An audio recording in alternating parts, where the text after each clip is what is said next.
She arrived with a wagon, a daughter, and a deed to land everyone called worthless. 40 acres of vertical stone built around an abandoned quarry pool so deep it looked purple in the winter light. Her late husband's family had sent her there to disappear quietly. Instead, Mara Kessler did something no one expected. She listened to the water. What begins as survival, a stone house carved into a quarry rim, channels cut by hand through rocky soil, a spring redirected into troughs, slowly becomes something far greater. Because the summer is dry, the wells are failing, and one by one, the families of Millstone Gap find their way to the one place that never runs out. But not everyone wants to see her succeed. When powerful forces move to take it all away, using the law, the land assessments, and the county board itself, Mara must fight not just for her home, but for every family who now depends on it. For the school without a building, for the children learning to read by a quarry window, for the community that built itself around a woman they once pitied and came to need. This is a story about what happens when you build something real in a place everyone dismissed, about water that never fails, about a daughter who watches her mother and learns what it means to stay, and about 34 people who walk into a courthouse and change everything. Some inheritances are insults. Some insults become foundations. The woman is standing knee-deep at the quarry's shallow western edge when the first neighbor comes. It is not yet dawn. The water is so cold it has no color, just a darkness that holds still while everything else in Millstone Gap trembles with August heat. Mara Kessler does not hear the woman approach.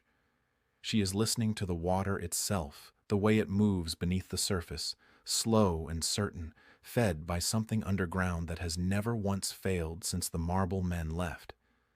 The neighbor is holding a bucket. She is holding a child by the hand. She stops at the rim of the quarry and looks down at Mara the way people look at things they cannot yet explain, half afraid, half desperate. Mara looks up. The water between them catches the first pale suggestion of morning. "I heard," the neighbor says, "that yours still runs." 6 months before that morning, Mara Kessler arrived at the edge of her new life with a wagon, a daughter, and a deed that was more insult than inheritance. It was February, and the road into the hollow was frozen mud, the color of old iron. Wren sat beside her on the wagon bench, 8 years old and quiet in the way children go quiet when they understand that asking questions will not help. The quarry property appeared around a bend in the cedar trees, a raw limestone rim dropping steeply, at its deepest point 40 feet, to a pool of water so deep it looked purple in the winter light. Behind them, Millstone Gap's opinion followed like weather. It was Wren who said it, not as a complaint, simply as an observation the way children name true things without decoration. "Mama, everybody back there thinks we won't make it." Mara held the reins and looked at the water far below. "Most things that last," she said finally, started out looking like something that wouldn't. She did not know that February morning how completely she would be tested on that belief. The deed had come through the hands of Roland Kessler's 2 brothers, delivered by their attorney on the day of the burial with the efficiency of men who had been planning the transaction for some time. Mara had married Roland Kessler 7 years earlier, when she was 22 and he was 30, and working his family's limestone operation east of town.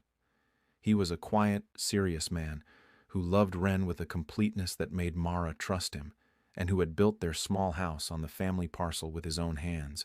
When Roland died of a fever in November, quickly, without warning, in the way fevers took men that year, his brothers moved with a speed that suggested the fever had been, for them, a kind of opportunity.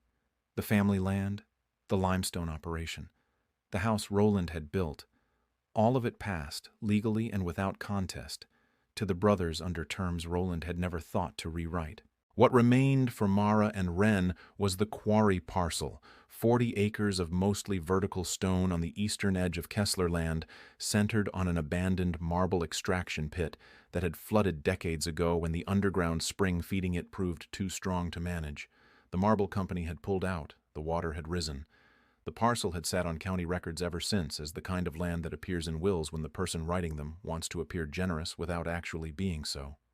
Mara had grown up in Harlan County, one of 4 daughters of a woman who kept a kitchen garden through droughts that took everyone else's crops, and a father who repaired mill equipment and understood water the way other men understood weather, as something to be read, respected, and worked with rather than against. She had watched her mother dig irrigation channels by hand and her father build a mill race from creek stone, and she had absorbed both kinds of knowledge the way children absorb the things that are demonstrated rather than taught.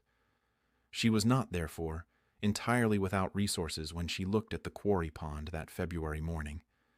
She was, however, cold, tired, and aware that the 2 rooms standing at the quarry's edge, a storage shed and what had once been a foreman's shelter, were not habitable in their current state. The first 2 weeks were survival, and nothing more. She and Wren slept in the wagon under quilts, while Mara assessed what she had. The storage shed was solid stone, built into the quarry rim itself, its back wall the living rock of the hillside. It was cold but dry. The foreman's shelter was less promising. The roof had partially fallen, and the floor was damp, but its stone walls were intact. The spring that fed the quarry pool emerged from the hillside 60 yards east of the shed, flowing through a natural channel before dropping over the quarry rim. This was important. This was, in fact, the most important thing. Mara spent the 3rd week in Millstone Gap, spending carefully from the small amount of money she had, buying tools, lime, timber for a roof frame, and provisions.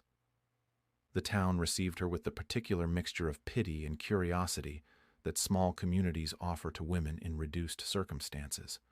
Several people told her, in the kind tones people use when they believe they are being helpful, that the quarry land could not be farmed.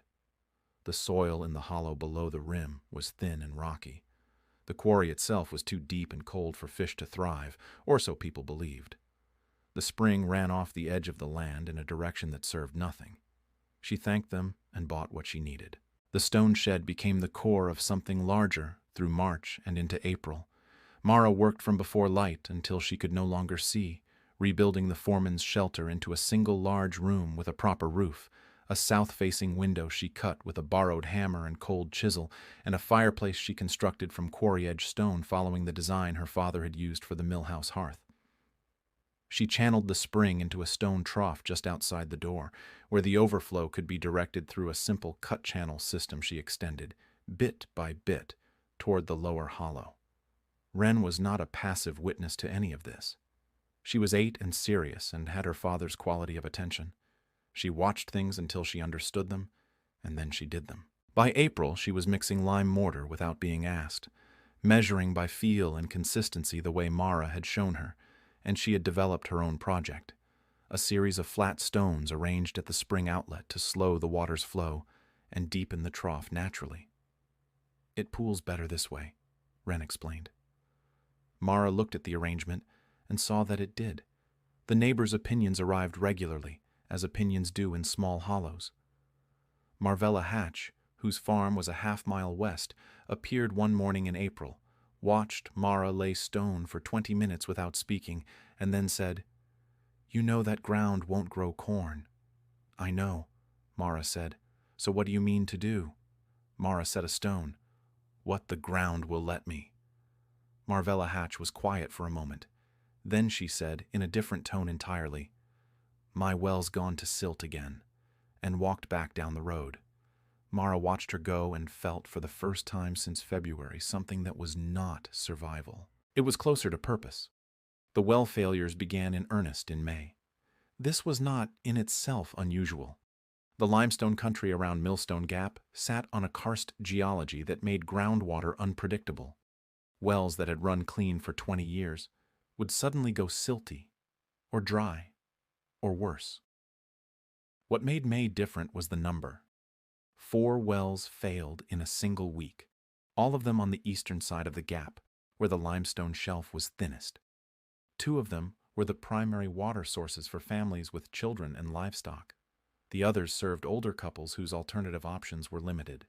Mara learned of it through Wren, who had taken to walking the half-mile to the Hatch farm on Saturday mornings to play with Marvella's granddaughter Sissy, who was 9 and had appointed herself Wren's first friend in Millstone Gap, with the unilateral confidence of children who have decided a thing. Wren came back on the Saturday of the second week of May, with Sissy's account of events delivered with the seriousness of a messenger who understands the weight of her information. "Mrs. Hatch's neighbor has nothing for her cows," Wren reported, "and the Price family on the ridge, their well went bad and their baby is sick from it." Mara was cutting a new channel extension at the time, the one she planned to run along the lower edge of the hollow to reach the thin-soiled flat where she was attempting kitchen garden beds. She stopped and looked at the tool in her hand, and then at the quarry pool below, perfectly still, perfectly full, fed continuously by the underground spring that had never once, in recorded memory, run low. She thought about her father's voice. Water is the argument. Everything else is opinion. She looked at her channel system. She looked at the road. She thought for a long time. Then she picked up her tool and began extending the channel not toward her garden but toward the road. She did not act immediately. This was not paralysis, but the particular caution of a woman who had learned that good intentions poorly executed were their own kind of burden. The question she sat with through that first week was not whether to help. That was already decided the moment she turned the channel toward the road. But how? How to offer something without making the offering feel like charity, which people in the Gap received about as well as they received bad news. How to build infrastructure that would last and not merely gesture. How to do something real on land that had no precedent for anything real being done on it. She walked the quarry rim 3 times the morning after Wren's report, looking at the spring's output with new calculation. The spring yielded more than she needed. This was simply true, and had always been true. The overflow ran off the eastern edge of the property and disappeared into a rocky drainage that served nothing. She had been working with perhaps 1/3 of what the spring produced, directing it to her trough and her garden channels. The rest was, she had thought of it as waste, which was her father's word for unmanaged water, and now she thought of it as capacity. She had timber, she had lime and stone, and the knowledge to use them. She had already proved by building the trough and channel system that she could move water from one place to another with reasonable precision. The question was whether she could build something large enough to be useful to other people, not just herself. The doubt arrived, as it always did in the evenings. She would sit in the doorway of the stone house. It was a house now, genuinely, with a roof that did not leak and a floor she had laid herself in cut limestone tiles and a hearth that drew cleanly. And she would think about the practical obstacles with the same honesty she had applied to the technical ones. The neighbors did not know her. She was the widow the Kessler brothers had sent to the quarry like a problem disposed of, and Millstone Gap had filed her accordingly. The woman, on the stone land, the one trying something unlikely. She had no standing in the community, no long history, no family connections in the county. What she had was a reliable water source and a set of skills that, applied at larger scale, might address a genuine crisis. But there was another doubt, quieter and harder to name. She had spent 3 months building something that was hers. The stone house, the trough, the channels, the garden beds she was coaxing out of the rocky hollow soil. These were hers in a way that nothing had been hers since Roland died, and the brothers arrived with their attorney. Opening the property to neighbors meant opening something she had only just rebuilt. It meant the land that had been an insult becoming something else, something shared, and she was not certain she was ready for that transition. She mentioned none of this to Wren, but Wren was her mother's daughter. On the 4th evening of Mara's deliberation, Wren appeared in the doorway beside her and looked out at the quarry pool, which held the last of the sunset in a flat copper sheet. "If Papa had a well, and the neighbors didn't," Wren said without preamble, in the thoughtful way she approached difficult questions, "what do you think he would do?" Mara was quiet. "He would share it," Wren said, not as an accusation, just as a fact. "And then he would help them fix theirs so they wouldn't have to keep coming." She paused. "That's what you're thinking about doing, isn't it? The second part." Mara looked at her daughter. "How did you know about the second part?" "Because you measured the spring output again this morning," Wren said, "and you were doing arithmetic on the stone." Mara laughed. A real laugh, the kind she had not produced in some months. Wren leaned against her shoulder with the comfortable weight of a child who has said the thing that needed saying and considers the matter settled. It was nearly settled. But one obstacle remained, and it was the kind Mara could not engineer around. If she opened the property as a water source for neighbors, she would need to make the quarry rim safe. There were sections where the drop to the water below was unguarded and steep. She would need to expand the trough system to handle more draw. She would need materials she did not have, specifically timber for guard railings and a second large trough basin, and the money to buy them was beyond what she currently had. She sat with this for another day. The solution arrived not from her own thinking, but from an unexpected direction. Marvella Hatch appeared on the road to the quarry on a Thursday morning, not for the first time, but this time with purpose in her step and a wrapped parcel under her arm.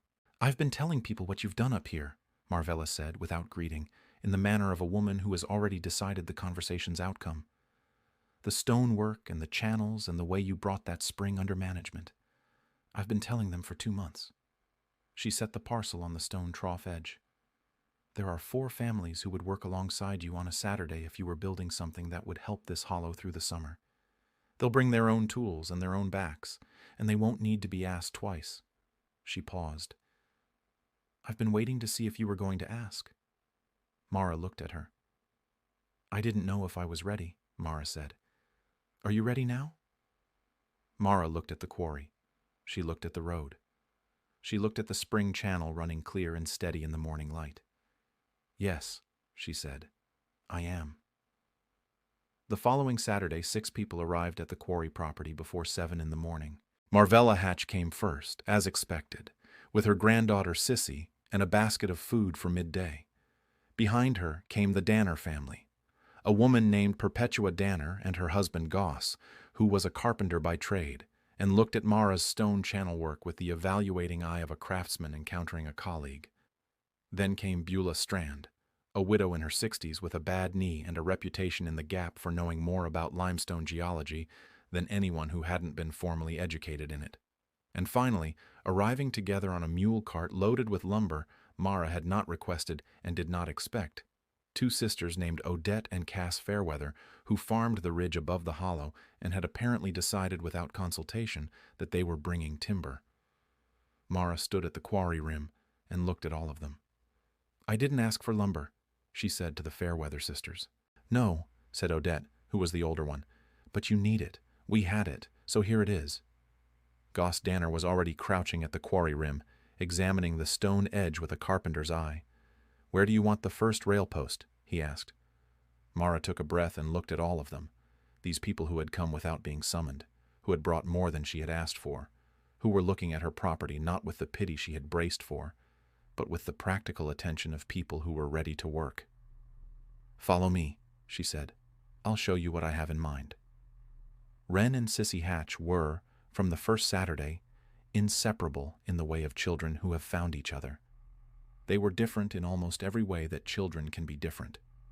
Sissy was loud where Wren was quiet, quick where Wren was deliberate, and had the kind of social confidence that allowed her to talk to adults without apparent awareness that this was sometimes considered unusual. Wren had the observational patience of someone who had spent months watching her mother build things, and a habit of finishing tasks that other children started and abandoned.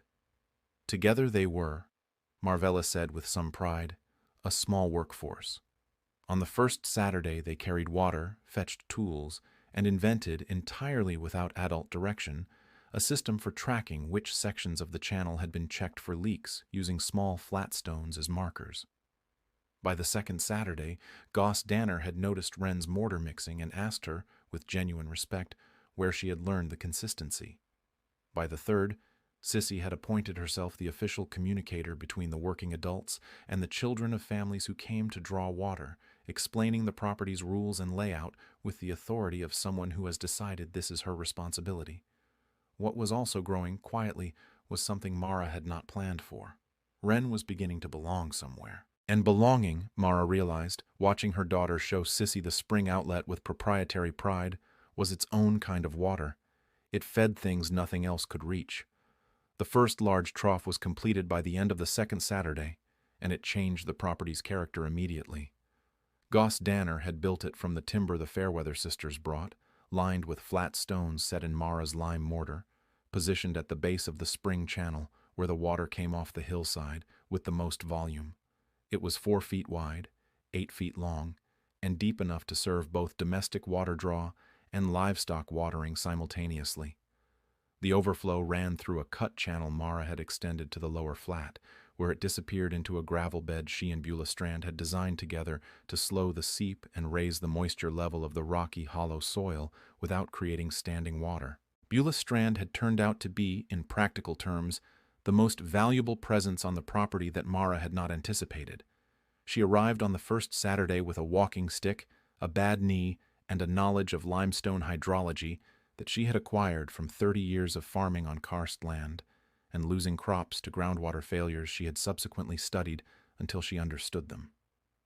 She moved slowly, sat frequently, and spoke with the precision of someone who had spent decades converting experience into principle.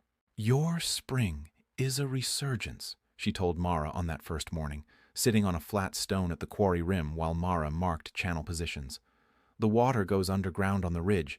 You can see the sink feature up there, that depression in the cedar grove, and comes out here because your marble strata creates a natural collection point. The quarry deepened it by removing the overburden." She paused. "Which means it is not dependent on rainfall in the way surface wells are. It is dependent on the ridge aquifer, which is far more stable." "How stable?" Mara asked. "In 30 years of watching limestone country," Beulah said, "I have seen surface wells fail in dry summers more times than I can count. I have never seen a resurgent spring fail." Mara held this information and felt it settle into her understanding of the property like a stone into mortar, solidifying something that had been only intuition. The word began to travel through the gap the way useful information travels in small communities. Not announced, just known. The quarry spring ran clean. The trough was built. The woman on the stone land was not, it turned out, doing something unlikely at all. June arrived and the wells kept failing. By the second week of the month, 7 properties on the eastern karst shelf had lost their primary water sources to silt or dropping levels, and 3 more were producing water with a mineral taste that made livestock reluctant to drink. The summer was running dry, not catastrophically, not the kind of drought that made county records, but dry enough that the shallow wells that served most of the gap's smaller farms were drawing down to their unreliable bottoms. Mara began keeping a log. This was her father's habit, and she had inherited it without knowing it was a habit. She simply found herself one morning writing down who had come, what they had drawn, and how the spring level was responding. She noted the trough volume, the channel flow rate, and the condition of the overflow gravel bed. She noted the weather. She noted what people said when they arrived, because what people said when they arrived at a water source told you what they needed beyond water. The log became a record of the hollow's summer. Perpetua Danner came on a Tuesday with her 2 youngest, and a comment that her kitchen garden had failed for the 2nd year, running in the rocky soil of her lower field. Mara showed her the overflow channel's gravel bed and explained what Beulah Strand had taught her about slowing seep water to raise moisture levels rather than flood them. Perpetua crouched in the dirt for 10 minutes, feeling the soil moisture with her fingers, and then looked up with an expression Mara recognized, the look of someone who has been working against a problem from the wrong direction and has just seen the right one. "Could I do this on my property?" Perpetua asked. "I can show you the design," Mara said. Old Hesketh Crane came on a Friday morning, 70 years old and proud in the way that made asking for help a physical difficulty. He arrived at the trough without speaking, filled his 2 buckets, and stood for a moment looking at the quarry pool below with an expression Mara could not immediately read. Then he said, to no one in particular, "My grandfather sank the first well on this gap in 1819. My father deepened it in 1847. I deepened it in 1871. He picked up his buckets. "I did not think I would see the day it wasn't enough." Mara said nothing, because there was nothing useful to say. She handed him a 3rd bucket, which she had been keeping by the trough for the purpose of carrying overflow between the main trough and the lower channel, unnecessary in the current flow, available to be useful in a different way. He accepted it without comment and left down the road with 3 buckets instead of 2. He came back the following Tuesday with a young apple tree he had grown from a slip, which he planted without ceremony at the edge of the quarry rim and then left without explanation. Mara did not ask for one. She watered it with the overflow. The children's dynamic on the property had developed its own character by mid-June. Wren and Sissy Hatch had been joined by 3 other children of visiting families, Perpetua Danner's 2 youngest, a boy named Fleet who was 6 and a girl named Bertie who was 9, and a quiet, freckled child named Rufus Crane, Hesketh's grandson, who was 7, and said almost nothing but appeared every time his grandmother brought water and spent his visits examining the channel system with what could only be described as professional interest. Rufus, on his 4th visit, appeared at Mara's elbow while she was clearing a partial channel blockage and said, "The water goes faster in the wider part." Mara looked at him. "Does it?" "No," he said, reconsidering with the honesty of children who test their observations. "Slower. It goes slower in the wider part and faster in the narrow." "That's right," Mara said. He considered this for a moment. "Why?" She explained the principle. The same volume of water in a narrower channel must move faster to keep pace, and watched him absorb it the way Wren absorbed things, completely and without performance. He went back to watching the channel. The following week, he had redirected a small overflow section using flat stones and his own version of the widening principle, and it was working correctly. She mentioned this to Beulah Strand, who nodded with satisfaction. "Knowledge transferred is knowledge multiplied," Beulah said. "That is the only rule of education worth knowing." Mara had not thought of what she was doing as education. She thought about it now. The Saturday workdays continued into June, though the crew shifted and evolved. Some Saturdays brought 6 people, some brought 12, some brought only 2, but those 2 were Goss Danner and Beulah Strand, which meant more was accomplished than on most 12-person days. The guard railing along the quarry rim was completed. A second, smaller trough was built lower on the channel, positioned for livestock specifically, with a wide, flat stone apron Goss designed so that animals could approach from 3 sides without crowding. The garden beds in the hollow flat began producing, slowly, experimentally, in the way of first-year soil improvement. And what they produced, Mara divided between her table and the visitors who came for water. The property was becoming something. She could feel it in the way people moved when they were there, less like visitors, more like people in a place they recognized.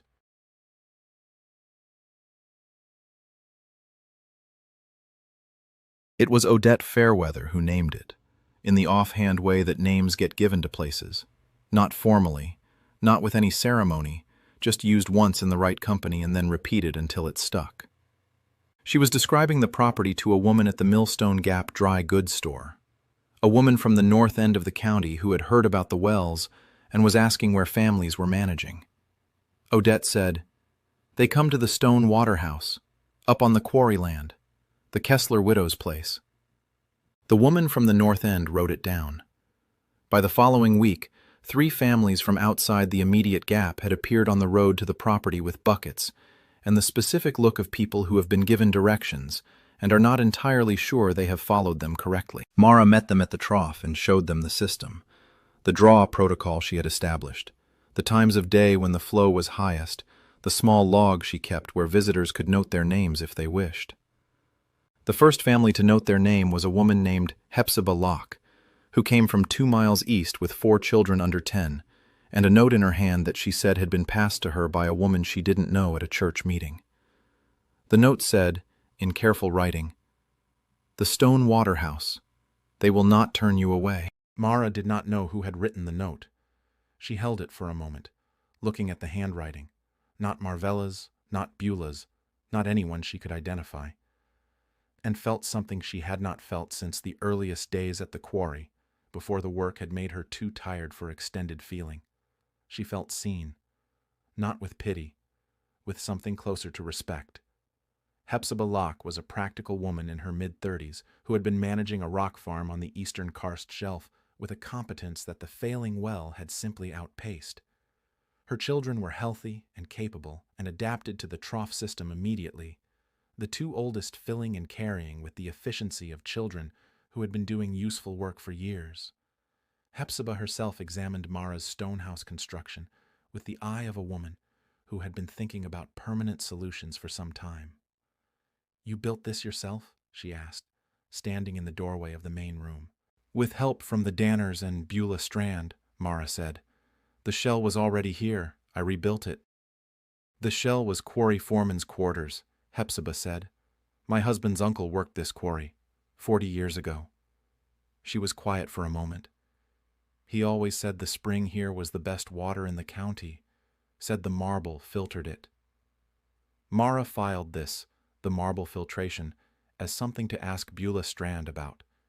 It would turn out to be accurate, a property of the limestone and marble strata that removed certain mineral impurities before the water reached the surface, which was part of why the spring water was not only reliable but notably clean and cold. The log was filling. Mara reviewed it in the evenings by firelight, sitting at the table she had built from quarry-edge timber in the earliest weeks, Wren asleep in the side room that had been the storage shed before Mara converted it. The names accumulated. Families she knew and families she didn't. Farms close, and farms from the outer edges of the county.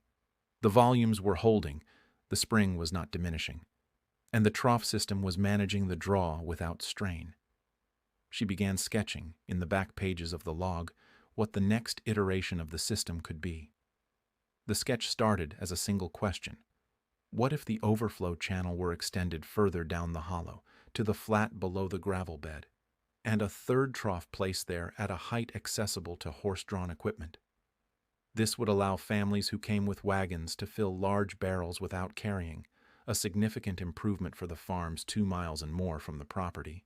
The logistics of it required a longer channel section and a gravity-fed pipe she could construct from hollowed cedar, a technique her father had used for mill intake systems, and that she had helped him build twice as a girl. She drew the cedar pipe design from memory. It was correct. She checked it against the spring elevation and the lower flat elevation using a level she had borrowed from Goss Danner and left a number of sticks in the ground along the proposed route, and the grade was favorable. On the next Saturday, she showed the sketch to Goss Danner and Beulah Strand together. Goss studied it for 2 minutes without speaking, which was his version of enthusiasm. Beulah said immediately, "The cedar pipe will last 8 years. After that, you'll want iron, but start with cedar." "Can we build it?" Mara asked Goss. "With the right cedar stock," he said. "I know where it is." He handed the sketch back. 2 Saturdays, maybe 3. Wren, who had been standing at the edge of the conversation with Sissy Hatch, said, "Rufus Crane knows where the best cedar stand is. He told me." Everyone looked at Wren. "He has been exploring the ridge," Wren said, with the mild defensiveness of someone stating a self-evident fact. "He knows everything about where things are up there." It was true. The following Saturday, Rufus Crane led Goss Danner to a cedar stand 200 yards up the ridge that was exactly the right stock. He did not say a word the entire way there, but he walked with the confidence of someone who knows exactly where they are going. The cedar pipe was the project that changed the property's scale. It took 3 Saturdays to complete, and the process of building it drew in people who had not previously come to the quarry, neighbors who had been watching from a distance, curious about what was happening on the stone land, who arrived on the second Saturday with tools and stayed to work. By the end of the third Saturday, the pipe ran from the main spring channel down the hollow to the lower flat, gravity-fed and true, and the third trough, the wagon access trough, was full of clean cold water and had already served 2 farm wagons who had appeared as if informed by the communication network of a small community that operates entirely on word of mouth, before the pipe was even finished. The summer deepened into July, and the pattern of the stone waterhouse became established in the way that genuinely useful things establish themselves, not through announcement, but through routine. Monday, Wednesday, and Friday were the primary draw days Mara had suggested, to manage traffic and give the trough systems time to refill between high-demand periods. Saturday remained the workday. Sunday was quiet. Tuesday and Thursday were, by practice if not by rule, the days when Beulah Strand appeared and sat by the upper trough and talked to whoever came, which meant that Tuesday and Thursday were also the days when people lingered, because Beulah's conversation was the kind that made people feel, without being able to explain why, that their problems were comprehensible and their situations manageable. Mara watched this function develop and understood it for what it was: counsel offered without prescription, in the form of a woman sitting by a water trough and being willing to listen. She thought about what her mother had called this kind of gathering, the well talk, because in her mother's childhood the well had been where women exchanged the information that kept households functional: who had a remedy for what illness, whose cow had freshened, whose child was struggling with a cough that wasn't improving. The well talk was intelligence sharing, mutual support, and community maintenance, conducted under the guise of simply drawing water. The stone waterhouse was becoming a well, in both the literal and the older sense. Goss Danner began without being asked, bringing small repair jobs to the property on Saturdays: a neighbor's broken gate hinge, a wheel spoke that needed replacing, working on them at the edge of the quarry rim while the group worked on the water system, available for questions and company. This meant that Saturday at the stone waterhouse was also, by the end of July, the day when small repairs got done, and tools got borrowed, and seeds got exchanged, and cuttings from kitchen gardens changed hands. It was Perpetua Danner who brought the first jam to trade. It was Hepzibah Locke who brought the first cutting of a disease-resistant squash variety she had been developing on her rock farm for 5 years. It was old Hesketh Crane who brought, one Saturday, a young man he introduced only as his nephew's boy, Clement, who was looking for farm work, and who within 3 weeks had been placed on 2 properties in the Gap, where the well failures had left families short-handed. Mara recorded all of it in the log, which had expanded from a water use record into something considerably more comprehensive. She was not sure, when she had started keeping it, why she was writing down the names of plants traded and jobs found alongside the spring output and trough levels. She was sure now it was evidence. Evidence that the property was doing what the Gap needed, and evidence that the Gap was capable of organizing itself around a reliable center if one existed. She thought about this in the evenings when Wren was asleep, and the quarry pool was still, and the cedar pipe sent its soft, continuous sound through the dark. Water moving, water arriving, water doing its patient and tireless work. The one thing that was not yet right was the property's legal situation, and she had been aware of it since February without knowing what to do about it. The deed was in her name. That was solid. But the deed was to 40 acres of land that, under the county's agricultural assessment, was rated as minimally productive karst waste. The legal category that meant it carried almost no assessed value, paid minimal tax, and could be challenged under improvement statutes if the county assessor determined that the land's character had changed substantially from its recorded use. She did not know exactly what the improvement statutes said. She knew they existed because Beulah Strand had mentioned them once, in passing, in the context of a different property's history. She had not pursued the question at the time. She was beginning to think she needed to. On the last Friday of July, she walked the 2 miles to Millstone Gap, entered the county records office, and asked to see the assessment file for the quarry parcel. The clerk, a thin-faced man named Albrecht, who seemed mildly startled to be consulted, brought her the file. She read it carefully. She took notes in the back of the log she had brought with her. When she left the records office, she knew 2 things with certainty. The first was that the deed was hers and uncontestable.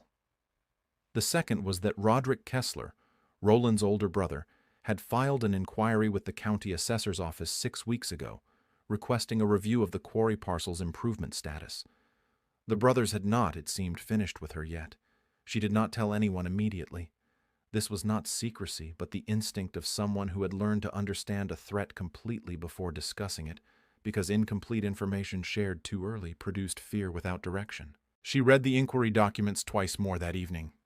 The language was formal and indirect in the way of legal filings, but the intent was clear enough. Roderick Kessler was arguing that the quarry parcel had undergone substantial improvement and that its continued assessment as minimal value karst waste was inaccurate. He was requesting a reassessment that found the land improved and productive would raise the tax valuation significantly, to a level, Mara calculated from the assessment rates in the file, that would be difficult for her to manage on her current resources. She understood the logic. She even, in the part of herself that preferred clarity to comfort, respected the precision of it. Roderick could not contest the deed, so he was contesting the economics. Make the land expensive to hold. Wait. She sat with this through the weekend. On Sunday evening, she wrote in the back of the log a careful accounting of her financial position. What she had, what the tax increase would mean, what her options were. The options, listed honestly, were limited. She could reduce the improvements, take down the troughs, fill the channels, restore the property to its assessed character. She could accept the reassessment and find a way to meet the new tax burden. She could challenge the reassessment through the county process, which she had no lawyer to help her navigate. She looked at the list for a long time. On Monday morning, Beulah Strand arrived at her usual time and sat down at the upper trough and looked at Mara's face and said, without preamble, "What happened?" Mara told her. Beulah was quiet for a moment. Then she said, "Have you read the 1882 Water Rights Act? The state one, not the county provisions." Mara had not. "There is a provision," Beulah said, "that governs community water access infrastructure on private land. It creates a protected use category." She paused. "I helped write the petition for it. I was 47 years old and very angry about a dispute 3 counties over." She looked at the quarry pool. "I think you should read it." Mara looked at her. "When did you know about the filing?" Mara asked. "I didn't know," Beulah said. "I guessed. I've been watching that family for 30 years. The 1882 Water Rights Act was 31 pages long and written in the compressed legal language of a document composed by committee. But Mara read it twice, completely, by the light of the fire on Monday night while the cedar pipes sang outside and the quarry pool held the moon. The provision Beulah had referenced was Section 14, Paragraph 3. It was not long. It established that private land on which a resurgence spring was managed as a community water access point, defined as a source serving a minimum of 5 households not including the owners, could apply for designation as protected infrastructure, which would fix the property's tax assessment at its original recorded value for a period of 20 years and remove it from standard improvement reassessment. 5 households. The stone water house was currently serving, by Mara's own log, 31. She sat for a long time after she had read the provision. The fire settled. Outside, the first cool suggestion of August's eventual end moved through the cedar trees. The application for protected designation required documentation, proof of the spring's continuous operation, proof of multi-household service, a statement from a county official or recognized community representative attesting to the infrastructure's public benefit. All of it was in the log. All of it had been in the log since May, written down not in anticipation of this moment, but simply because her father had taught her to record water, and she had been, all summer without knowing it, building the case that would protect everything. She closed the log. She looked at the fire. For the first time since the brother's attorney had appeared at the burial, she felt not merely determined but prepared. The application process required a visit to the county seat at Harlan, which was 12 miles from Millstone Gap by the mountain road and required either a full day's journey or an overnight, neither of which Mara could manage easily with Wren in school. Wren had been attending the Millstone Gap school since March, walking the half-mile each way with Sissy Hatch in the confident manner of a child who has been given a fixed route and found it good. The school was the other thing. The school was also, it turned out, connected to everything. Mara did not know when she began planning the Harlan trip that the school's situation was about to become relevant. She learned it from Perpetua Danner, who came to the Stone Waterhouse on a Tuesday in the first week of August, with the particular expression of a woman carrying information she is not sure how to deliver. "You know the school building," Perpetua said. "I know it," Mara said. She had been inside it once briefly, when Wren started in the spring. "The roof is going," Perpetua said. "Has been for 2 years. The county won't repair it. The teacher, Mr. Haverstock, has been writing to the county board since last October and getting letters back that say the matter is under review." She paused. "The building is going to be unfit for use by fall." Mara put down the tool she was holding. "And what happens to the school if the building is unfit?" "There isn't another building," Perpetua said. "There isn't money to rent one. Mr. Haverstock has been boarding with the Hatch family, so he has nowhere to host the students either. She looked at Mara carefully. He has 14 students, including Wren and Sissy. Mara thought about this for 2 days, which was 1 day longer than her usual thinking period, and indicated the complexity of what she was considering. The stone house at the quarry was larger than strictly necessary for 2 people. She had built it with the instinct of someone accustomed to having space to work. The main room was long and well lit from the south window, with the high ceiling that came from building against the quarry rim's natural rock face. She had thought of it as her workspace. She was now thinking of it as something else. On Thursday, she walked to the school building and looked at the roof from the outside, and then went inside and looked at it from below. Perpetua had described it accurately. The central rafter had a crack she could see from the floor, and the shingles at the north end were lifting. One hard rain, one early October windstorm, and the building would be a hazard. She found Mr. Haverstock, a thin, careful man in his 30s named Edmund Haverstock, who had the particular combination of deep competence and quiet frustration visible in teachers who have been asking for resources for long enough that frustration has become a resting state, grading papers in the deteriorating afternoon light at his desk. She introduced herself. He knew who she was. Everyone in the Gap knew who she was now. "I have a proposition," she said. He set down his pen. She explained the main room at the stone house. The light, the size, the stone construction that would hold heat through winter better than the current frame building. The access, which was 1/2 mile further than the current school, but on a road that was solid and well-traveled by now. She explained that the Saturday working group could adapt the space, additional benches, a separate area for younger students, proper coat storage, in 2 or 3 Saturdays if the materials were available. "And in return?" he asked, not suspiciously, simply with the directness of someone who has learned to ask the question before agreeing to anything. "Nothing," Mara said. "The children who come here in the afternoon for water, their mothers need them to have a school. You need a building." She paused. "It seems like the same problem." He was quiet for a moment. "The county won't pay for the adaptation materials." "The community will," Mara said, with a confidence that surprised her slightly, because she had not yet asked the community. "They have been doing it all summer." He picked up his pen, put it down again, looked at the cracked rafter. He had the expression of a man calculating the odds of a situation and finding them unexpectedly favorable. "I will need to inform the county board of the location change," he said. "They may object." "On what grounds?" Mara asked. "On the grounds that county school operations are to be conducted in county-approved facilities." "Is the current facility approved?" He looked at her. "It was approved in 1871, he said. "The approval has not been reviewed since." "And an approval review would likely find it unfit," Mara said. "Almost certainly." "Then they may prefer," Mara said, "to have the school operating in an unapproved but functional facility rather than to have no school at all." Edmund Haverstock was quiet for a long moment.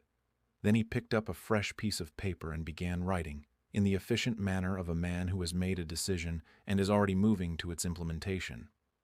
"I'll write to the county board this evening," he said, "and I will note that the proposed facility is in substantially better structural condition than the current one." "Thank you," Mara said. "No," he said, without looking up from his writing. "Thank you." Roderick Kessler arrived at the Stone Waterhouse on a Wednesday morning in the second week of August, unannounced and alone. Mara saw him coming up the road from a distance. She was working at the lower trough and had a clear view of the approach, and had a moment to compose herself before he reached the property. She had not seen Roderick Kessler since the burial. He was a large, confident man in his late 40s who moved with the physical ease of someone who has rarely encountered opposition he couldn't manage, and he walked up the road to the quarry with the look of a man surveying property he considers his own. He stopped at the upper trough and looked at the cedar pipe and the stone channel work and the guard railing along the quarry rim and the second trough below, and his expression was complicated in a way that told Mara he had not anticipated what he would find here.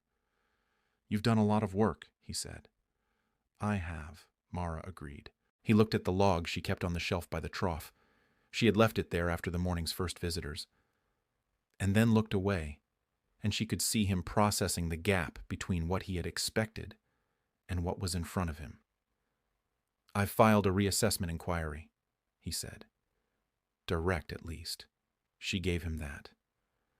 "I know," she said. "I've read it." He looked at her. "This land is producing value that isn't reflected in the current assessment. The land is producing community benefit," she said, "which is a different category under the 1882 Water Rights Act." A pause. He had not expected that. "You've spoken to a lawyer," he said. "I've read the statute," she said. "I'm filing for protected designation. I have documentation of 31 households served since May. I have the spring output records, the trough construction records, and Beulah Strand's assessment of the resurgence characteristics." She paused. "I believe the application is strong." Roderick Kessler was quiet. He was looking at the quarry pool below, which was doing what it did, holding still, perfectly cold, perfectly full. She could see him recalculating. "Beulah Strand," he said. "She's involved in this." "She has been since the first Saturday," Mara said. He knew Beulah. Everyone in the county knew Beulah. Her involvement was not a small matter. He looked at the stone house. He looked at the channel system. He looked at the children. Wren and Sissy Hatch and Fleet Danner were playing near the lower trough with the particular absorbed quality of children who are genuinely engaged in something. And his expression shifted again, briefly, into something she couldn't read. "Roland liked this land," he said unexpectedly. "When we were boys. He used to come here to fish before it flooded. He always said the water was the best in the county." Mara held the shift in register carefully. "I believe it is," she said. He was quiet for another moment. "I am not a villain in this, whatever you may think." "I don't think you're a villain," she said, because it was true, and because saying untrue things to people, even people who had made your life difficult, was not useful. "I think you wanted the land to stay in the family in the form you understood it. I think my being here is an inconvenience to that idea." She paused. "But the land is mine. Roland gave it to me in the only way that was left to him." Something moved in his face at that. She continued before he could respond. "The reassessment inquiry will not succeed," she said. "Not because I will fight it, though I will, and I believe I will win, but because the county assessor will not want to be the official who removed protected water infrastructure from a community in a drought year." She let this settle. "You know the county as well as I do. You know how that would look." He did know. She could see it. "I am filing the protected designation application on Friday," she said. "I am traveling to Harlan to file it in person.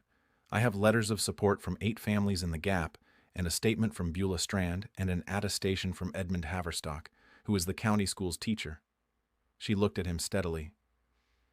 "The inquiry will be resolved before the end of August.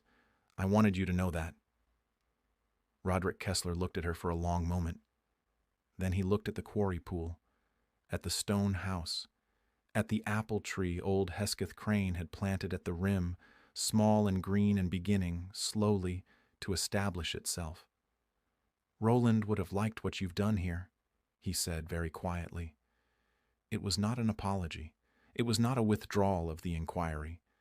But it was something true, and she received it as such. "I know," she said. He left down the road without another word. She watched him go, and then stood for a moment at the trough with her hand in the cold, running water, feeling the spring's steady pulse under her palm. He would let the inquiry stand. She believed that, because it was a legal motion, and he was a man who followed things through. But she also believed, from the way he had looked at the quarry pool, that he would not add to it. He had seen what the land was now, and it was not something he could argue against without arguing against his brother's memory. And she did not think he would do that. She picked up the log and went back to work. The trip to Harlan was on Friday, and the day before it, Mara received 2 pieces of news that arrived almost simultaneously, and that she spent the Thursday evening holding in opposition. The first came from Edmund Haverstock, who appeared at the stone house in the late afternoon with an expression that was professionally neutral in the way of teachers who have learned to deliver disappointing information without transmitting their own reaction to it first. "I have had a response from the county board," he said. She waited. "They have declined to approve the relocation of the school to the Quarry property," he said, "on the grounds that the Quarry parcel is under active assessment review, which is to say Roderick Kessler's inquiry is being used as the basis for characterizing the property's status as uncertain." He paused. "They have also said that as the current building remains technically on their approved list, they consider the school situation not yet an emergency." Mara sat with this. The precision of it was almost elegant. Use the reassessment inquiry to freeze the school solution, which removed one of the strongest community arguments for the protected designation. "If the protected designation goes through," she said, "the assessment review ends." "Yes," Haverstock said, "but the timeline matters. School begins in 4 weeks. "I will file tomorrow," she said. "The application is complete." He nodded, but she could see in his careful face that he was doing the same calculation she was. 4 weeks was not a comfortable timeline for a government process. The second piece of news came from Wren, who arrived home from the Hatch farm at dusk with a look that Mara had learned to read over 8 years. The look Wren produced when she was reporting something she didn't want to report. "Sissy says there's talk in the Gap," Wren said. "About us." "What kind of talk?" Wren chose her words with her characteristic precision. "That we don't really belong here. That the water work is," she paused, selecting the right word, "temporary. That it'll stop when things change." Mara was quiet. "Sissy doesn't think that," Wren said quickly. "And Mrs. Hatch doesn't. But Sissy heard it at the store, and she thought I should know." Mara looked at her daughter, 8 years old, serious-faced, carrying information she understood mattered because she had learned, this summer, to understand what mattered and what didn't. She had grown, Mara realized, not just taller, but inward, into a kind of competence that was more than tasks. "Do you think it's true?" Mara asked. Wren considered it seriously, which was the only way she considered anything. "No," she said, "because we're not going anywhere." She paused. "Are we?" "No," Mara said. "We are not." But the night after saying it, Mara sat by the fire and confronted the gap between what she had told Wren and what she knew to be true as practical matters. The protected designation application was strong. She believed this without self-deception, which was the only kind of belief she trusted. The documentation was thorough, the legal basis was sound, Beulah Strand's statement was the kind of clear-eyed expert attestation that county offices respected. But the process had a timeline she could not accelerate, and in that timeline lived the school question and the community's uncertainty and Roderick Kessler's inquiry sitting on a county assessor's desk. And there was something else, something she had not written in the log and had not said to anyone, including Beulah. The community she had built, or that had built itself around what she had made, was held together in part by confidence. Confidence that the stone waterhouse was permanent, that the water would continue, that the woman on the quarry land was not going anywhere. The moment that confidence wavered, the whole arrangement was fragile in the way that informal community structures are fragile, not because the people were uncommitted, but because they needed a center to organize around, and the center was her. She thought about the winter. Even if the designation went through, even if the school question resolved, the community had been meeting in open air and at troughs and in the loose arrangement of Saturday workdays. When cold weather came, that arrangement would change. People would not walk 2 miles in February snow to draw water. She would need to think about covered storage, about winter access, about whether the channel system needed cold weather modifications she had not yet designed. She was one person. She had Wren and the Saturday group and Beulah's knowledge and Goss Danner's craftsmanship and the goodwill of 31 families. But she was one person at the center of it, and she had been moving at the speed of someone who does not think about being tired, because thinking about it would slow her down. She sat by the fire and was, for the first time in months, genuinely tired, not defeated. She was clear about the distinction, and it mattered. Tired was information. It told her she had been working at a rate that was not sustainable and that she needed to make the structure more distributed, less dependent on her individual presence at the center of everything. Defeated was a conclusion. Tired was a direction. She looked at the fire until the direction became clear. Then she banked the coals and went to bed. The trip to Harlan on Friday went as planned, and the application was filed by mid-morning with the county clerk's office, a careful woman named Mrs. Aldgate, who received the documentation with the professional thoroughness of someone who has seen many filings and recognized from the weight of Mara's folder that this one was prepared. "The review period is 30 days, Mrs. Aldgate said. "I understand," Mara said. "Is there a provision for expedited review on the basis of active community need?" Mrs. Aldgate looked at her over her spectacles. "There is. It requires a statement from a county official or 2 recognized community representatives." Mara opened her folder and produced Beulah Strand's statement, which covered both the technical water rights question and the community need question with the comprehensive authority of someone who had been watching this county's water politics for 30 years. She also produced, on impulse, the log, not the entire log, but the last 30 pages, which she had copied onto clean paper the previous evening, showing the family names and dates and volumes and the accumulating record of what the Stone Waterhouse had been doing since May. Mrs. Aldgate read the first page of the log copy, then the second. Then she looked up. "I will submit this for expedited review," she said. "The assessor will need to schedule a site visit. You should expect him within 10 days. Mara thanked her and left the county seat and traveled the 12 miles back to Millstone Gap in the afternoon light, arriving home in the early evening to find Wren at the trough with Rufus Crane, the 2 of them doing something with flat stones that appeared to be an engineering experiment involving water flow and small wooden floats. "How did it go?" Wren asked. "Well," Mara said. "Mrs. Hatch came by," Wren said. "She's organizing the Saturday group for the school conversion work. She says they'll have the benches ready in 2 Saturdays even if the county says no, because she's not waiting on the county to decide when children need to learn things." Mara smiled. This was so precisely Marvella Hatch's character that she should have predicted it. "Good," she said. She looked at the quarry pool in the evening light, at the apple tree and the stone house and the channel system and the cedar pipe carrying water down to the flat below. She looked at Wren and Rufus with their floating experiment. The assessor was coming in 10 days. The assessor arrived in 9. His name was Percival Oakes, and he came on a Thursday morning with a notebook and an expression of bureaucratic caution that Mara recognized as the face of a man who had been briefed before arriving. He was not hostile. He was careful in the way of officials who have been given information from 2 directions and have not yet decided which to credit. He examined the trough system. He examined the channel work and the cedar pipe. He walked the spring outlet and asked technical questions about the resurgence that Mara answered correctly, and that he wrote down without comment. He examined the stone house and looked at the log for 10 minutes. Then he said, "I have also received a supplementary filing from the Kessler family's attorney.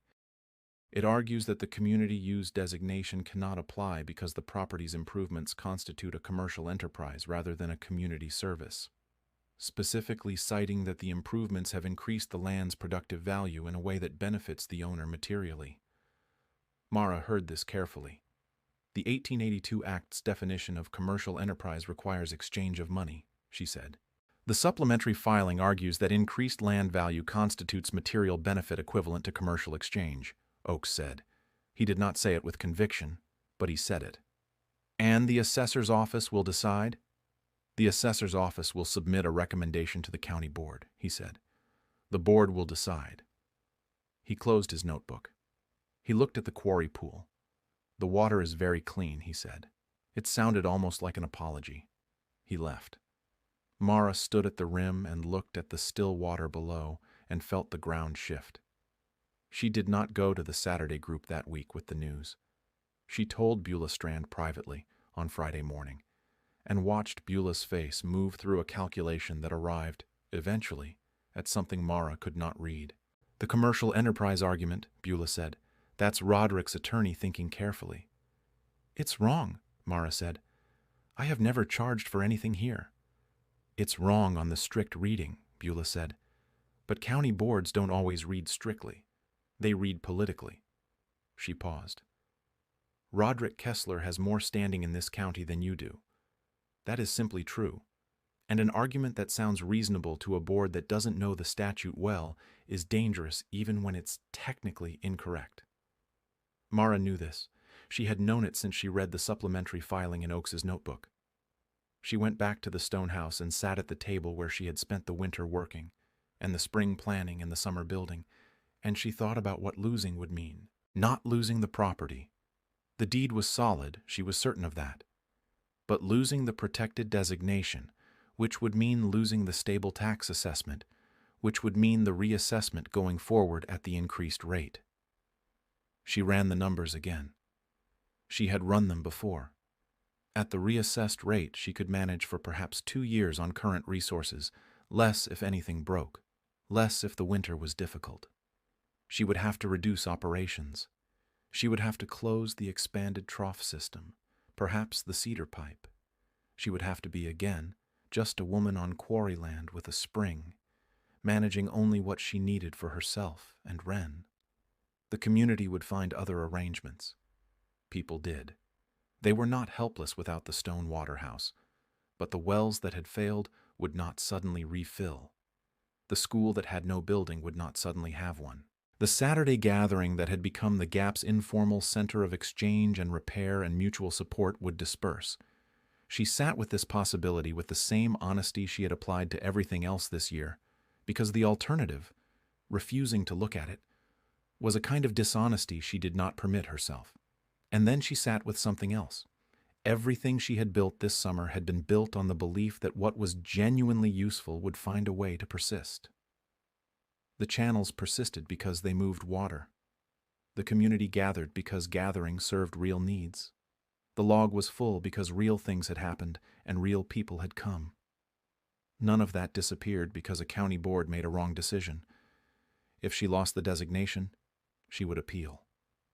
She would find a lawyer. Beulah knew lawyers. Beulah knew everyone who mattered in the county legal structure. She would continue to operate at whatever scale was possible. She would not reduce to zero because the first administrative mechanism failed. She was not, she realized, actually in danger of losing what mattered. She was in danger of losing a legal protection, which was a different thing. The water ran whether or not the county recognized it. The community had formed because it needed to, not because a document said it could. She looked at the fire. She knew what she needed to do. She called a Saturday meeting and told everyone.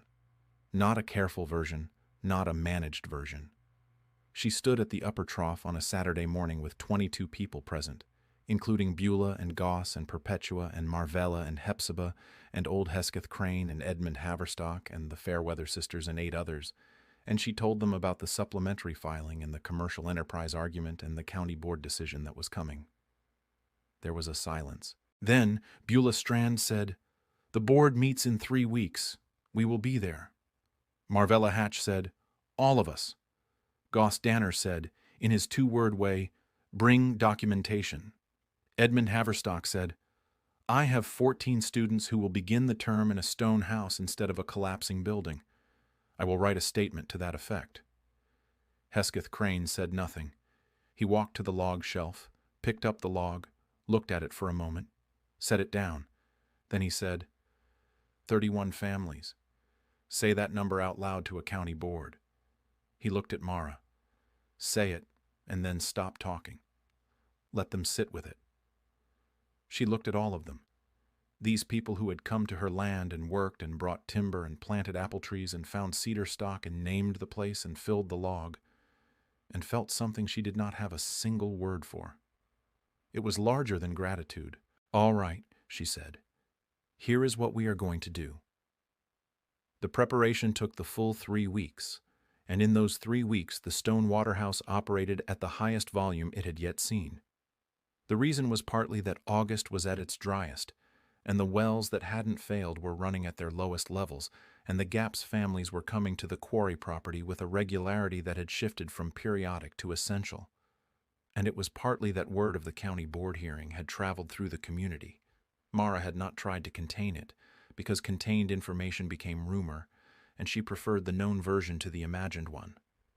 And families she had never met were appearing to see what the place was and to decide for themselves if it was worth the trip to the county seat. Mara and Beulah worked on the legal argument together every evening. Beulah could manage the walk, sitting at the table in the stone house with the statute text and the log, and the supplementary filing and building a response that addressed the commercial enterprise argument on its own terms.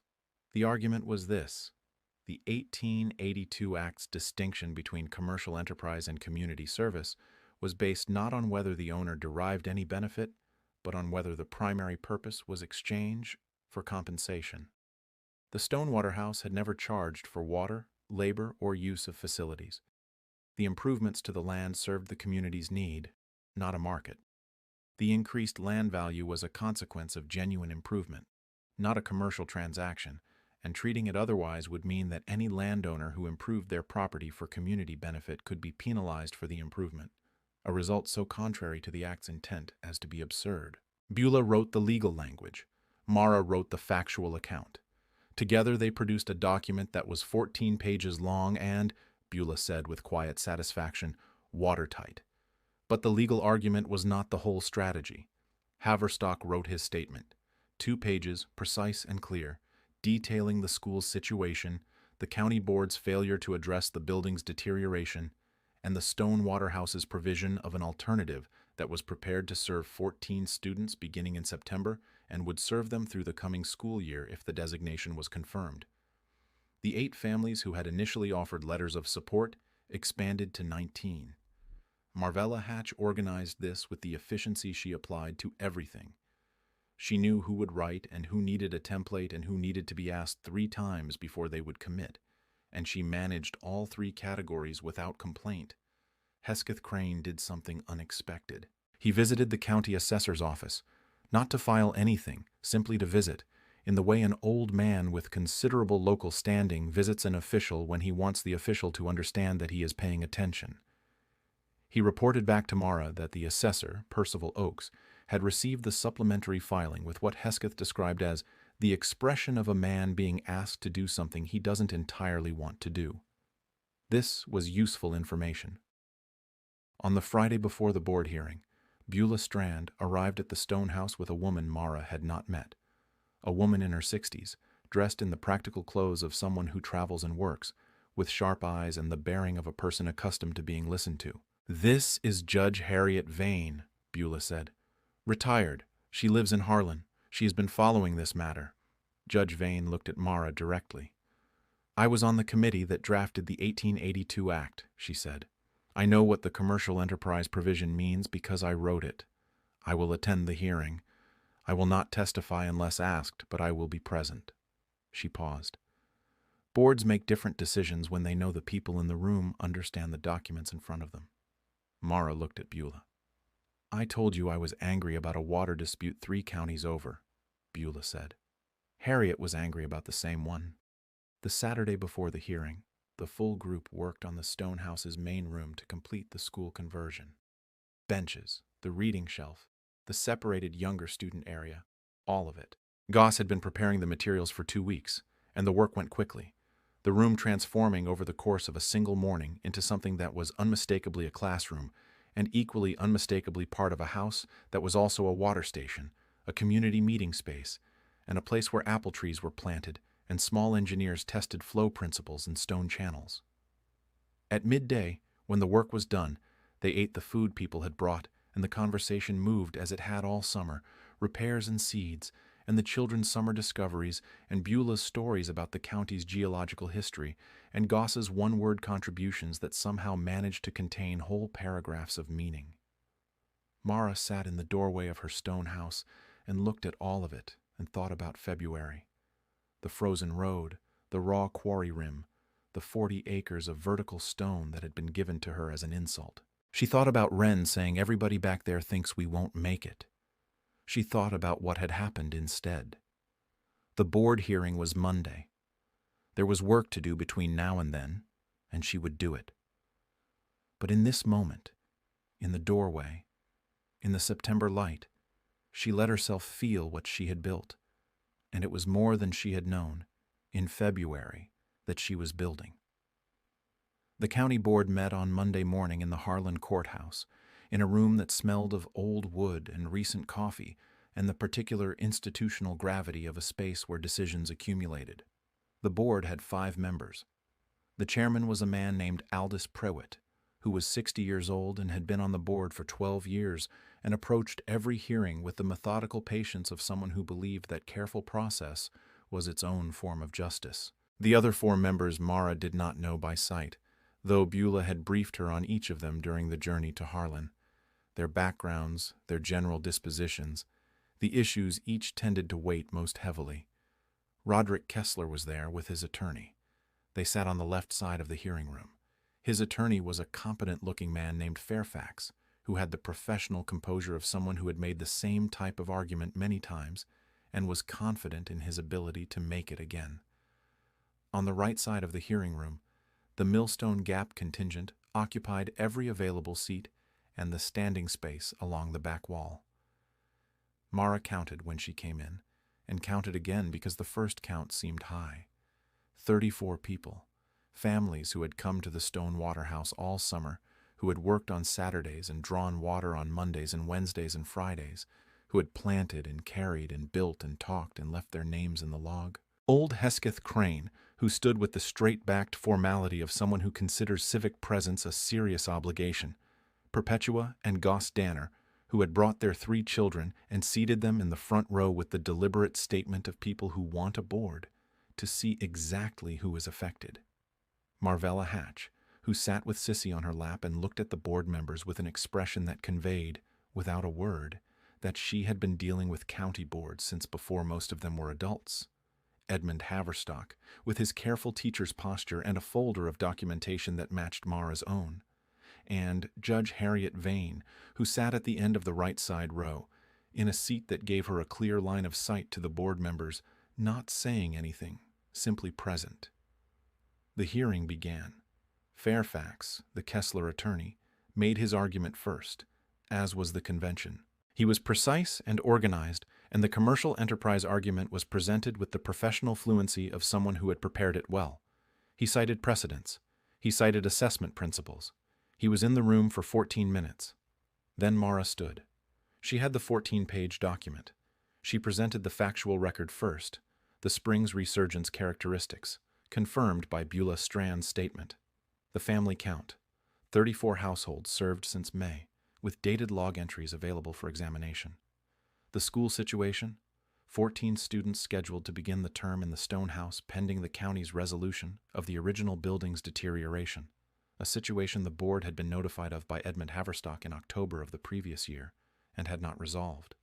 She paused at this point, let the board sit with October of the previous year, and then continued. She presented the legal argument, the statute's definition, the distinction between consequence and purpose, the absurdity of treating genuine community benefit as commercial exchange. She had practiced this section because it required precision, and she had written and rewritten it with Beulah's help until every sentence carried exactly the weight it needed to, and no word was doing something she hadn't intended. She spoke for 22 minutes. She had not planned for 22 minutes, but the argument required it, and she gave it what it required. When she finished, Chairman Prewitt looked at the board members. He looked at the documentation folder on his desk, which Mrs. Aldgate had sent ahead, and which he had apparently reviewed because there were paper bookmarks inserted in several places. He looked at the room. "Mr. Fairfax," he said, "is there a specific transaction, a recorded charge, an invoice, a contract for compensation, associated with the use of the water access at the Quarry property?" Fairfax paused. "There is no direct recorded transaction, but the increase in land value—" "I asked about a transaction," Prewitt said without inflection. "There is no direct transaction of record," Fairfax said. Prewitt made a note. He looked at the back of the room then, and his eyes found Judge Vane, who met his gaze with the neutral directness of someone who is not applying pressure, merely observing. Something passed between them that Mara could not fully read. Recognition, perhaps, or shared understanding of what the statute actually said. "The board will recess for deliberation," Prewitt said. The recess lasted 23 minutes. Mara sat between Beulah Strand and Marvella Hatch, and did not speak, which was easier than she had expected, because sitting between those two women was its own kind of steadiness. When the board returned, Prewitt read the decision in the measured cadence of official language, which slowed meaning into its component parts. The commercial enterprise argument was rejected. The community service designation was confirmed. The protected assessment rate was approved and fixed for 20 years. The expedited timeline was granted on the basis of demonstrated public need. And then Prewitt added one sentence that was not required by procedure, but that he included anyway, in the flat tone of someone making a factual observation. The board notes that the documentation presented represents an exemplary record of community infrastructure management. The room did not erupt. It simply exhaled, the way rooms do when something that was held in suspension finally resolves. They traveled back to Millstone Gap in the afternoon, 12 miles on the mountain road with the September light coming in at an angle that made the limestone ridges look lit from within. Mara drove the wagon. Wren sat beside her, which she had been doing since February, and Beulah Strand sat in the wagon bed and talked to Marvella Hatch about the geological history of the karst ridge in the comfortable way of two women who have been through something significant together and are now ready to discuss something interesting. Wren was quiet for the first 2 miles in the thoughtful way she went quiet when she was processing. Then she said, "So, we can stay." "We can stay," Mara said. Wren considered this. "And the school can be in the stone house?" "It can. And the trough and the channels and the cedar pipe stay." "They stay." Wren nodded, as if updating an internal record. "Good," she said. Then, after a moment, "Rufus is going to want to learn about the resurgent spring. He asked me 3 times. "I know," Mara said. "I'll teach him." "And me," Wren said, with the proprietorial confidence of someone staking prior claim. "You already know half of it," Mara said. "You figured the pooling effect yourself in February." Wren permitted herself a small smile at this. They rode in comfortable silence for a while. The school opened the following Monday in the Stonehouse's main room, which was a school in the morning and a community gathering space in the afternoon, and a water access administration point continuously. Edmund Haverstock stood at the front of the room in the south window light and looked at 14 students seated on benches that Goss Danner had built to exactly the right dimensions and said, in his careful teacher's voice, that the year would begin with a study of local geology. Rufus Crane sat in the front row and looked as if he had been waiting for this his entire life. The Saturday group continued into fall, and through November they made the winter modifications Mara had designed. Covered storage for the upper trough, insulated housing for the cedar pipe's most exposed section, a windbreak of stacked stone on the north side of the lower flat that Goss had built, while simultaneously explaining joinery principles to Fleet Danner, who was 6 and had decided he was learning carpentry. The property was ready for winter before the first frost. Roderick Kessler did not return. Mara did not expect him to. She thought of him occasionally, with something that was not warmth exactly, but was not hostility either, something that acknowledged a complicated history and set it down. On the first day of October, Mara opened the log to a new page. She wrote the date. She wrote the spring output for the morning, steady and cold, as it had been every morning since February. She wrote the names of the families who had come. She noted that the apple tree at the quarry rim had put out one last small cluster of leaves before going dormant for winter, and that Wren had declared this a good sign, and that everyone present had agreed. She looked at what she had written. She looked at the pages behind it. 8 months of water and work and people and belonging. Water is the argument, her father had said. Everything else is opinion. She closed the log and went to teach Rufus Crane about resurgent springs. It is a Monday in October, and the first light is coming over the limestone ridge. Mara Kessler is standing at the upper trough before the families arrive, the way she stands here most mornings, not out of duty, but out of habit, and something that exceeds habit, something closer to the satisfaction of being exactly where you are supposed to be. The water runs from the stone-lined spring channel into the trough with its continuous small voice. The quarry pool below holds the morning in a flat gray sheet that will go blue when the sun clears the ridge. The stone house behind her has light in its south window. Wren is inside, eating and preparing for school with the focused morning efficiency she has developed since September, when having a school to attend gave the mornings their shape. From the schoolroom comes, faintly, the sound of Wren reading aloud to herself, a practice habit she has adopted without being asked, which Mara has not commented on, because commenting on it would make Wren self-conscious, and self-consciousness would end it. The road from Millstone Gap is empty at this hour, but it will not be empty for long. By 7 o'clock the first families will come, the same way they have come all summer and will come through the winter, walking the road with buckets and carts and children, and the easy purposefulness of people going somewhere they trust. Mara puts her hand in the water, cold, clear, steady. In February, the Kessler brothers had sent her to land that everyone said was worthless. She looks at what the land has become. She keeps her hand in the water for a long moment. Then she smiles and turns to start the day. Thank you for spending this time with the story. It genuinely means a lot that you stayed all the way to the end. If it moved you or stayed with you, I'd love to know. Leave a hype on the video and drop a comment telling me where in the world you're watching from. Those comments are honestly one of my favorite parts of doing this. If you're new here, there's a whole library of stories waiting for you, so take your time and look around. And if you've been here before, you already know how much it means to see you come back. Passing the video along to someone who loves a good story is one of the kindest things you can do for the channel. Until the next one, take good care of yourself.